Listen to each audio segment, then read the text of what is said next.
제 아들은 외국계 기업 임원이 됐어요. 우리 집 강남에 있는데 전세금이 13억이에요. 작년에 주식으로 2억 넘게 벌었어요. 여러분, 지금 속으로 이런 말을 들을 때 어떤 기분이 드시나요? 가슴 한켠이 묘하게 뜨끈해지지 않나요? 웃고 있지만 입꼬리가 살짝 굳어지는 느낌 알고 계신가요? 심리학자들은 타인의 자랑을 들을 때 우리 뇌가 실제 물리적 공격을 받을 때와 비슷한 반응을 보인다고 합니다. 그런데 더 놀라운 사실, 자랑을 하는 바로 그 순간 당신의 인간관계는 보이지 않게 무너지고 있다는 것을 알고 계셨습니까? 안녕하세요. 저는 최병도라고 합니다. 67세, 5년 전 은행 지점장에서 은퇴했습니다. 그리고 저는 평생 자랑이라는 보이지 않는 칼로 제 주변 사람들의 마음을 베어왔습니다. 그것도 모른 채 나는 그저 사실을 말했을 뿐인데 라고 생각하면서요. 이 영상을 끝까지 시청하시면 제가 67년 동안 깨닫지 못한 것을 단 15분 만에 배우게 됩니다. 저처럼 소중한 친구들을 잃고 가족과의 관계가 멀어진 후에야 깨닫는 비극을 피할 수 있습니다. 단 하나의 작은 말습관 교정으로 평생의 인간관계를 구할 수 있다면 지금 이 15분이 여러분 인생에서 가장 가치 있는 시간이 될 것입니다. 이 영상에서 밝힐 5가지 치명적인 자랑의 유형, 단 한 가지라도 해본 적 있다면 여러분도 저와 같은 실수를 하고 있는 겁니다. 지금 이 순간에도 누군가가 여러분의 전화를 피하고 있을지 모릅니다. 특히 세 번째 자랑은 사람들이 가장 많이 하면서도 인간관계에 가장 큰 상처를 남기는 것입니다. 하지만 마지막에 알려드릴 침묵의 기술만 익히신다면 오히려 자랑하지 않아도 더 큰 존경과 신뢰를 받게 될 것입니다. 2500년 전 공자도 현대 하버드 심리학자도 입을 모아 경고한 이 5가지 자랑의 함정. 이 영상 끝까지 보시면 어제까지의 자신과는 완전히 다른 사람이 될 수 있습니다. 그리고 아마도 오늘 밤 오래 연락하지 않았던 누군가에게 전화를 걸고 싶어질 겁니다. 제 실수와 후회를 통해 여러분은 자신도 모르게 하고 있던 관계 파괴적 자랑을 바로 오늘부터 멈출 수 있습니다. 평생 쌓아온 소중한 관계를 지키고 더 깊고 진실한 소통을 시작하게 될 것입니다. 이것이 제 고통스러운 깨달음이 여러분에게 줄 수 있는 선물입니다. 오늘 제 이야기를 들으며 여러분의 인간관계가 어떻게 무너져 왔는지 그리고 어떻게 다시 세울 수 있는지 함께 알아보시죠. 어느 날 저는 우연히 유튜브를 보다가 한 영상의 제목이 제 시선을 붙잡았습니다. 목에 칼이 들어와도 자랑하면 안 되는 5가지. 이게 뭐지? 호기심에 영상을 클릭했습니다. 그리고 그 순간 제 인생의 작은 반전이 시작되었습니다. 영상은 시작부터 저를 깜짝 놀라게 했습니다. 당신은 자신이 자랑을 한다고 생각하지 않습니다. 그저 사실을 말할 뿐이라고요. 하지만 듣는 사람들은 어떨까요? 오늘은 무의식적으로 하는 자랑이 어떻게 인간관계를 망치는지 알아보겠습니다. 첫 번째 자랑은 돈 이야기였습니다. 영상 속 설명이 마치 제 가슴을 정확히 찌르는 화살 같았습니다. 돈 이야기는 2가지 문제를 일으킵니다. 첫째, 듣는 사람에게 열등감을 주고 둘째, 당신을 돈 있는 사람으로만 규정짓게 만듭니다. 그 말을 듣는 순간 얼굴이 화끈거리며 지난해 있었던 일이 생생하게 떠올랐습니다. 은행 로비에서 우연히 만난 후배의 초라한 표정이 마치 어제 본 것처럼 선명하게 떠오르더군요. 요즘은 퇴직금이랑 주식으로 좀 재미를 보고 있어. 지난달에 산 주식이 20% 올랐다니까? 월세 수입도 짭짤하고 제주도 콘도에서 지난 주말 보냈는데 정말 좋더라고.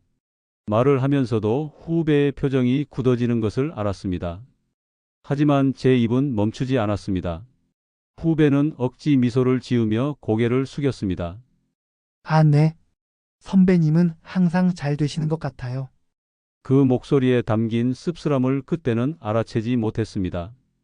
나중에 알고 보니 그 후배는 집값 대출 때문에 허리가 휘청이고 있었고 아이 교육비 마련으로 밤잠을 설치고 있었다고 합니다. 한 달 후 핸드폰이 울렸습니다. 후배의 목소리는 떨리고 있었습니다. 선배님, 정말 죄송한데, 제가 지금 급하게 자금이 필요해서요. 아이가 갑자기 입원했고, 다음 주가 대출 만기인데, 1,000만 원만 빌려주실 수 있을까요? 다음 달에 꼭 갚을게요. 그 간절한 목소리에 망설이다가 결국 돈을 빌려줬습니다. 예상대로 그 후배는 돈을 갚지 않았고 이후로는 제 전화를 철저히 피했습니다. 처음엔 배신감에 화가 났습니다. 배은망덕한 놈, 내가 그동안 얼마나 잘해줬는데. 그러나 영상을 보는 지금 마치 차가운 물을 뒤집어 쓴 듯 충격적인 깨달음이 밀려왔습니다. 제가 무심코 한 돈 자랑이 그 후배에게 저를 돈을 빌릴 수 있는 사람으로만 인식하게 만든 거였습니다. 제 입에서 나온 말들이 하나하나 제 인간관계를 파괴하는 도끼날이었던 겁니다. 영상 속 내레이터의 목소리가 더욱 선명하게 들려왔습니다. 진짜 부자는 입을 다뭅니다. 자랑하기보다 베푸는 것이 현명합니다. 그 말을 들으며 가슴이 철렁 내려앉았습니다. 저는 그저 일상 대화라고 생각했던 것들이 상대방에게는 눈을 찌르는 가시 같은 자랑으로 들렸던 것입니다. 제 무심한 한마디가 다른 이의 마음에 얼마나 깊은 상처를 남겼을지 생각하니 숨이 막혀왔습니다. 영상은 두 번째 자랑으로 넘어갔습니다. 왕년 이야기. 이번에는 등줄기가 서늘해지는 느낌이 들었습니다. 과거의 영광을 자꾸 꺼내는 것은 현재의 공허함을 드러낼 뿐입니다. 마치 베이징의 계문 연수와 같습니다. 멀리서 보면 절경 같지만 실은 연탄 연기에 불과하죠. 당신의 왕년 자랑은 현재의 허무함을 드러내는 자기 고백일 뿐입니다. 계문 연수. 그 의미를 들으며 가슴이 쿵 내려앉았습니다. 문을 열면 소매를 잡아당긴다는 뜻으로 멀리서 보면 절경 같지만 가까이 가면 실망스러운 풍경을 말하는 고사성어. 마치 누군가 제 영혼을 들여다보고 적은 문장 같았습니다. 기억이 주마등처럼 스쳐 지나갔습니다. 지난 골프 모임에서의 일이 생생하게 떠올랐습니다. 젊은 후배들 사이에서 저만 나이가 많았지만 왠지 모를 우월감에 젖어 있었습니다. 내가 은행 지점장 시절에는 말이야, 제 목소리가 커지고 있었습니다. 한 번은 VIP 고객이 50억 예금을 들고 왔는데 내가 직접 응대했지. 그 고객이 지금은 대기업 임원이 됐더라고. 지난번에 골프장에서 만났는데 아직도 날 기억하더라. 테이블에 침묵이 내려앉았습니다. 친구들의 표정이 굳어지는 것이 느껴졌지만 저는 멈추지 않았습니다. 그리고 내가 90년대의 지점 실적을 2배로 올렸을 때 본점에서 상까지 받았다니까? 그때는 내 이름을 모르는 은행원이 없었지. 지금 젊은 행원들은 노력이 부족해. 말을 끝내기도 전에 한 친구가 불편한 표정으로 시계를 확인하며 말했습니다. 아, 벌써 이런 시간이. 나 약속이 있어서. 다른 친구들도 하나둘 자리에서 일어났습니다. 그때는 단지 그들이 바빠서 그런 줄 알았습니다. 하지만 지금 돌이켜보니 그들은 제 지루한 과거 이야기에서 도망치고 있었던 겁니다. 영상 속 내레이터의 말이 마치 저를 향한 메시지처럼 가슴을 파고들었습니다. 공자께서 말씀하셨습니다. 군자는 현재를 말하고 소인은 과거를 자랑한다. 과거는 자랑거리가 아니라 묵묵한 추억이어야 합니다. 그 말을 듣는 순간 마치 공자께서 제 어깨를 툭 치며 조용히 타일러 주시는 것 같았습니다. 저는 소인이었던 겁니다. 현재의 공허함을 과거의 영광으로 채우려 했던 초라한 노인이었던 겁니다. 세 번째 자랑은 가장 가슴을 저미게 찔렀습니다. 자식과 인맥의 과시. 영상이 이 부분을 다룰 때 제 심장이 무겁게 내려앉는 느낌이었습니다. 자녀 자랑은 부모의 기쁨을 표현하는 자연스러운 행동으로 보입니다. 하지만 그것이 다른 부모의 가슴에 꽂히는 비수가 될 수 있다는 점을 모르고 있습니다. 당신의 말 한마디가 다른 부모의 밤잠을 설치게 만드는 상처가 된다는 사실 알고 계셨나요? 머릿속에서 번개가 치는 듯 했습니다. 영수의 환갑 모임에서의 장면이 마치 영화처럼 생생하게 재생되었습니다. 화기애애한 분위기에서 저는 목소리를 높였습니다. 우리 아들은 요즘 외국계 기업에서 승진했다더군. 그것도 한국 지사 최연소로 말이야. 며느리는 아시다시피 대학병원 의사고 둘이 지난달에 강남에 새 아파트도 계약했더라고. 요즘 애들은 부모 도움 없이도 잘 살아가네. 그 말을 내뱉는 순간 테이블 건너편에 앉아있던 정수의 표정이 순간적으로 일그러지며 고개를 떨궜던 장면이 선명하게 떠올랐습니다. 당시에는 그저 피곤해서 그런가 보다 했습니다. 하지만 나중에 영수를 통해 들은 이야기. 정수의 아들은 취업 준비로 3년째 고생 중이었고 30이 넘도록 집에서 용돈을 받으며 살고 있었습니다. 딸은 결혼을 앞두고 한 달 전에 파혼했다고 합니다. 그날 밤 정수는 집에 돌아가 혼자 술을 마시며 눈물을 흘렸다고 합니다. 제 무심한 자식 자랑은 정수에게 비수가 되어 그의 가슴을 찢어놓은 것이었습니다. 그 사실을 깨닫는 순간 제 눈에서도 뜨거운 눈물이 흘러내렸습니다. 저도 모르게 손이 떨려왔습니다. 영상 속 내레이터의 목소리가 낮고 깊게 울려 퍼졌습니다. 진정한 자존감은 조용한 신뢰에서 나옵니다. 꿀을 품고 있으면 벌이 저절로 찾아옵니다. 남이 알아주길 바라는 마음, 그것이 바로 자랑의 뿌리입니다. 그 말이 제 영혼을 흔들었습니다. 자식의 성공을 내 것인 양 자랑했던 제 모습이 부끄러워 고개를 들 수 없었습니다. 자식은 제 소유물이 아닌데 그들의 성취를 마치 제 업적인 것처럼 이야기했던 것입니다. 그리고 이어진 네 번째 자랑, 술 자랑을 들으며 저는 몸서리를 쳤습니다. 마치 제 숨겨둔 일기장을 누군가 훔쳐본 것 같은 기분이었습니다. 술을 잘 마신다는 자랑은 젊은 시절에는 용기와 패기의 상징일 수 있지만 나이가 들수록 그것은 건강 문제의 적신호일 뿐입니다. 술 자랑은 자기 파괴의 시작점입니다. 당신의 간은 당신의 술 자랑을 듣고 조용히 울고 있습니다. 눈앞이 아찔했습니다. 불과 2주 전 동창회 모임에서의 제 모습이 생생하게 떠올랐습니다. 술잔을 높이 들며 호기롭게 외쳤던 제 목소리가 귓가에 맴돌았습니다. 내가 젊었을 때는 소주 2병은 기본이었지. 우리 때는 3병 마셔야 술을 마셨다고 했어.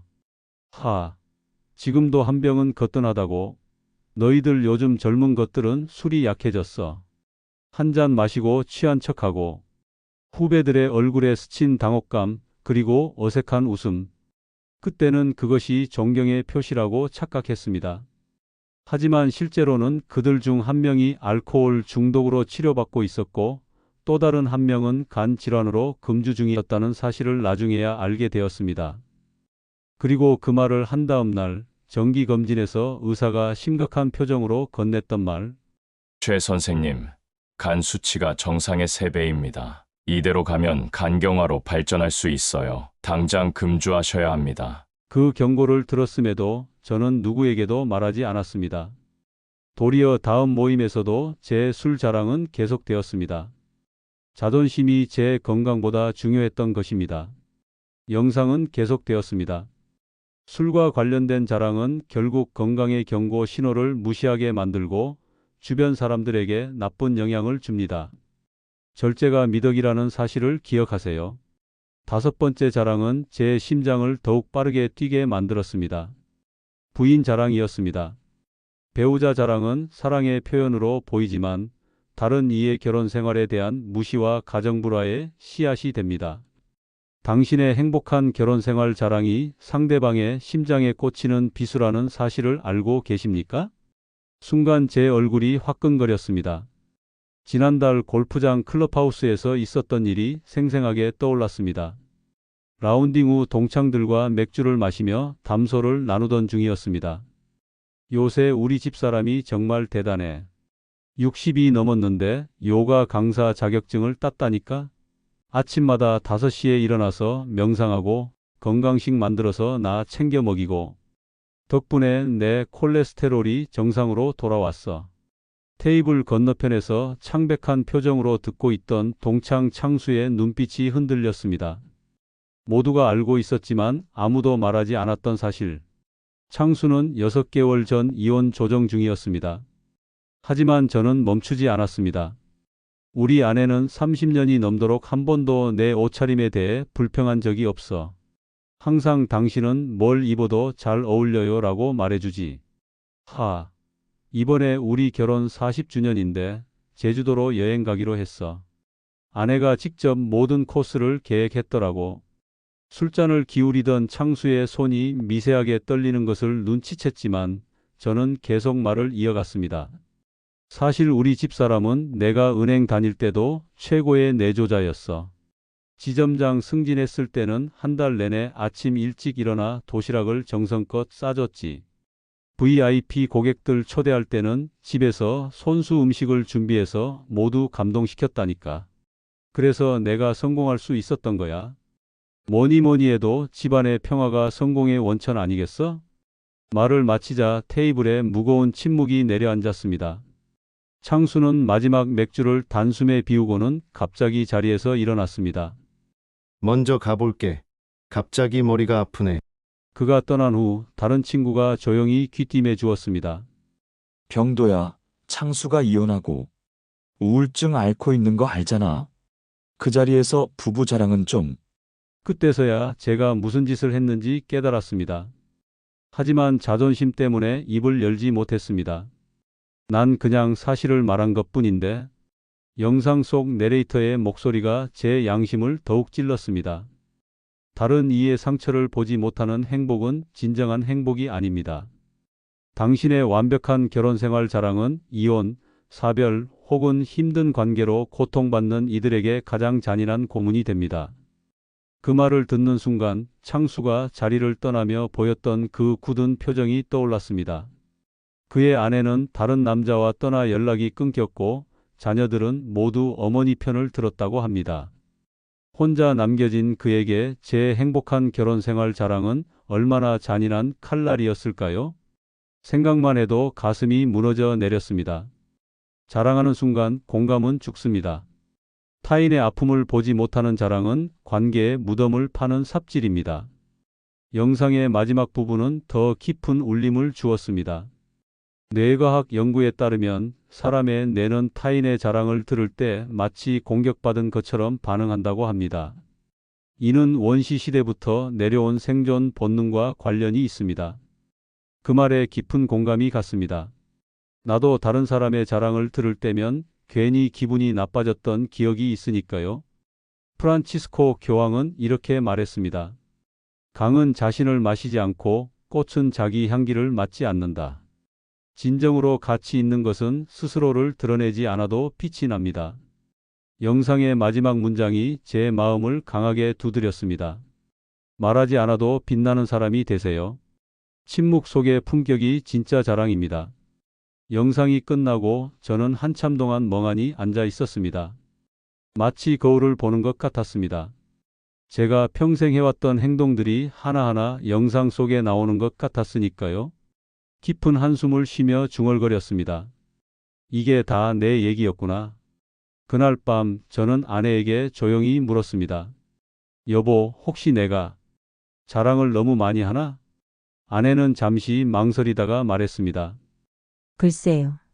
당신은 그저 자신의 이야기를 하는 것뿐이라고 생각하겠지만 가끔은 듣는 사람들이 부담스러워할 수도 있어요. 고개를 떨구며 인정했습니다. 그랬구나. 당신 말이 맞았어. 내가 너무 입이 가벼웠나 봐. 그날 밤 저는 오랜만에 깊은 자기 성찰의 시간을 가졌습니다. 평생 쌓아온 제 가치관과 행동 방식을 다시 돌아보게 된 것이죠. 다음 날 아침 저는 용기를 내어 영수에게 전화를 걸었습니다. 영수야, 나 병도인데 시간 좀 있니? 영수는 약간 놀란 목소리로 대답했습니다. 병도? 그래. 무슨 일이야? 미안해. 환갑 모임에서 내가 좀 과했던 것 같아. 사실 내가 요즘 생각해보니 내 말이 자랑처럼 들렸을 수도 있겠더라고. 영수는 잠시 침묵하더니 말했습니다. 아니야. 괜찮아. 아니, 정말로 미안해. 내가 요즘 깨달은 게 있어. 내 이야기만 하고 남의 이야기는 제대로 듣지 않았던 것 같아. 혹시 시간 되면 커피라도 한잔 할까? 영수는 잠시 망설이더니 승낙했습니다. 며칠 후 우리는 카페에서 만났습니다. 솔직히 말하면 병도야. 내가 항상 잘 지내는 모습이 부럽기도 했어. 그런데 가끔은 내 이야기를 들으면서 내 처지가 초라하게 느껴질 때가 있었어. 진지하게 대답했습니다. 정말 미안해. 나는 그저 내 일상을 이야기한다고 생각했는데 그게 너에게는 자랑처럼 들렸구나. 그래도 내가 먼저 이렇게 이야기해줘서 고마워. 사실 나도 너에게 할 말이 있었거든. 우리 아들이 취업 때문에 많이 힘들어하고 있어. 그날 내 이야기를 듣고 더 마음이 아팠나 봐. 그랬구나. 내가 무심했어. 이제부터는 내가 더 많이 들어줄게. 영수야, 우리 아들 이야기 좀 들려줄래? 그날 처음으로 저는 말하는 것보다 듣는 것이 주는 기쁨을 알게 되었습니다. 영수의 고민을 들으며 제가 도울 수 있는 방법도 함께 고민했죠. 영수와의 대화 이후 저는 다른 친구들에게도 연락을 시작했습니다. 처음에는 어색했지만 진심 어린 사과와 함께 새로운 관계를 시작하고자 했습니다. 정수에게 전화를 걸었습니다. 정수야, 요즘 어떻게 지내? 지난번에 내가 좀 무신경했던 것 같아 미안해. 혹시 시간 되면 만나서 이야기 좀 나눌 수 있을까? 정수는 놀라는 목소리로 대답했습니다. 병도, 갑자기 웬일이야? 그래, 좋지. 이번 주말에 시간 돼? 한 명 친구들을 만나면서 저는 점점 더 많은 것을 배웠습니다. 자랑하지 않고도 소통할 수 있다는 것, 그리고 무엇보다 듣는 기쁨을 알게 되었죠. 또한 제 가족들과의 관계도 변하기 시작했습니다. 특히 오랫동안 거리감이 있었던 아들과 통화를 했을 때의 일입니다. 아들, 요즘 회사 일 어때? 많이 바쁘지? 아들은 경계하는 목소리로 대답했습니다. 네, 그냥 평소처럼요. 아버지는 별일 없으세요? 아니, 특별한 일은 없고, 사실 아빠가 너에게 미안하다고 말하고 싶어서 항상 내 이야기를 들으면서도 실제로는 듣지 않았던 것 같아. 주로 내 생각을 말했지. 이제는 정말로 내 이야기를 듣고 싶구나. 아들은 잠시 침묵한 후 놀란 목소리로 물었습니다. 아버지, 갑자기 무슨 일 있으세요? 웃으며 대답했습니다. 아니, 그냥 늙어서 조금 지혜가 생겼나 봐. 내 이야기를 들려줄래? 처음에는 어색했지만 이야기를 나누면서 아들의 목소리가 점점 편안해지는 것을 느꼈습니다. 아들은 회사에서의 어려움, 앞으로의 계획, 그리고 오랫동안 말하지 못했던 자신의 고민들을 이야기했습니다. 사실 아버지가 항상 제 성공 이야기를 자랑스러워하시니까 실패한 일은 말씀드리기 어려웠어요. 가슴이 아파오며 말했습니다. 미안하구나. 아빠는 내가 무슨 일을 하든 어떤 결정을 내리든 항상 내 편이란다. 아들과의 대화는 저에게 또 다른 깨달음을 주었습니다. 제가 자랑을 많이 하면 할수록 오히려 가족들은 실패와 고민을 숨기게 된다는 것을요. 그것은 진정한 소통의 장벽이었습니다. 그 후 저는 전에 돈을 빌려갔던 후배에게도 연락을 했습니다. 민수야, 잘 지내? 오랜만이구나. 후배는 당황한 목소리로 대답했습니다. 선배님, 저 죄송합니다. 그때 돈을 말을 끊으며 말했습니다. 아니야, 그 일로 전화한 게 아니야. 사실 내가 미안해. 내가 무의식적으로 돈 이야기를 많이 했던 것 같아. 그게 너에게 부담을 줬을 수도 있겠다 싶어서. 그냥 밥이나 한번 같이 먹자고. 선배님, 민수는 놀라움을 감추지 못했습니다. 민수와 식사를 하면서 그의 어려운 사정을 알게 되었습니다. 그는 창업을 시도했다가 실패하고 빚까지 진 상태였습니다. 제게 돈을 빌린 것도 절박한 상황 때문이었죠. 갚을 수 있을 거라 생각했는데 상황이 더 나빠졌어요. 선배님 얼굴 볼 면목이 없어서 연락을 못 드렸습니다. 괜찮아. 내가 이해해. 지금은 어떤 상황이니? 그날 저는 민수에게 돈을 더 주지는 않았습니다. 대신 제 경험과 조언을 나누고 그가 다시 일어설 수 있는 방법을 함께 모색했습니다. 그리고 빌려준 돈은 잊기로 했습니다. 그것은 제 자랑이 만들어낸 일종의 대가였으니까요. 몇 달이 지난 지금 제 주변에는 조금씩 변화가 생겼습니다. 친구들과의 모임이 다시 활발해졌고 대화의 내용도 달라졌습니다. 이제 저는 자랑보다는 질문을 많이 합니다. 그리고 무엇보다 경청하는 법을 배웠습니다. 아내는 요즘 제게 이런 말을 종종 합니다. 요새 당신이 많이 달라졌어요. 더 따뜻해졌달까? 이제는 골프 모임에서도 제 점수 자랑보다는 서로의 이야기를 나누는 시간이 많아졌습니다. 누군가 자신의 실수를 이야기할 때 저도 제 실패 경험을 솔직하게 나눕니다. 그러자 대화가 더 깊어지고 관계도 더 진실해졌습니다. 지난주에는 아들 가족이 집에 왔습니다. 식사 자리에서 며느리가 이런 말을 했습니다. 아버님, 요즘 변하신 것 같아요. 전에는 항상 긴장됐는데, 이제는 편안해요. 그 말을 듣는 순간 제 눈에 눈물이 고였습니다. 제가 몰랐던 진실, 제 자랑이 가족들에게도 부담을 주었다는 사실을 알게 된 것이죠. 아들이 병원에서의 어려움을 이야기할 때 저는 이전처럼 그래도 너는 의사니까 잘 될 거야 라는 말 대신 그저 고개를 끄덕이며 귀 기울여 들었습니다. 그리고 아들은 말을 마치며 이렇게 말했습니다. 아버지, 제 이야기를 들어주셔서 고맙습니다. 오랜만에 속이 시원해요. 어느 날 유튜브 알고리즘이 또 다른 영상을 추천했습니다. 침묵의 힘 마이너스 말하지 않아도 빛나는 사람들의 비밀이라는 제목이었습니다. 이번에는 웃으며 영상을 클릭했습니다. 이제 저는 배울 준비가 되어 있었으니까요. 깨달음의 여정은 계속됩니다. 67년 동안 쌓아온 습관이 몇 달 만에 완전히 바뀌지는 않습니다. 가끔 무심코 자랑이 튀어나올 때도 있습니다. 하지만 이제는 그것을 알아차리고 대화의 방향을 바꿀 수 있게 되었습니다. 지난 주말 등산 모임에서 한 신입 회원이 제게 물었습니다. 최 선배님은 은행에서 어떤 일을 하셨어요? 예전 같았으면 제 성공 스토리를 한참 늘어놓았을 텐데 이번에는 간단하게 대답하고 오히려 그의 이야기를 물었습니다. 그냥 평범한 은행원이었어요. 당신은 어떤 일을 하시나요? 그리고 그가 자신의 이야기를 할 때 제가 느낀 것은 과거 제 영광의 순간보다 더 풍요롭고 따뜻한 감정이었습니다. 이제 저는 압니다. 진정한 대화의 힘은 말하는 것이 아니라 듣는 것에 있다는 것을. 그리고 침묵 속에서 자신의 가치를 지키는 사람이 결국 더 밝게 빛난다는 것을. 인생 67년을 살아오며 저는 자랑이라는 작은 칼로 수많은 관계를 스스로 배워왔습니다. 그것이 칼인지도 모른 채 말입니다. 여러분, 지금 이 순간 잠시 눈을 감고 자신을 돌아보세요.